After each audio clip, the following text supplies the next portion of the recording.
Hello viewers, কেমন আছো সবাই? থার্সডেতে আমাদের বাড়িতে পুরো ভেজ হয়। তাই শুভম বলছিল বাইরে থেকে ভেজ ফুচকা কিনে নিয়ে আসবে। তো আমি বললাম, ফুচকা কিনে আনতে হবে না, তুমি ফুচকার পাঁপড়টা নিয়ে আসো, বাড়িতেই ফুচকা বানাই।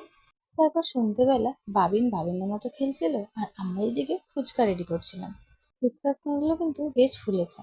সারা সপ্তাহ তুমি যতই ননভেজ খাও, এই ভেজের দিন কিন্তু পুরো ননভেজ খেতে ইচ্ছা হয়। মনে হয় এটা খাই ওটা খাই। আর এই যে ফুচকা, তারপর মোমো, যাই বলো ফাস্টফুডের মধ্যে, এগুলো যতই তুমি বাড়িতে বানাও, এগুলো দোকানের মতো টেস্ট কোনোদিনই হবে না। আর যদি হয়েও যায়, তাও মনে হবে যে না, দোকানেরটাই বেস্ট। এদিকে দেখো আমাদের ফুচকা রেডি, আর আমাদের তিনজনের ফুচকা পার্টি হচ্ছিল।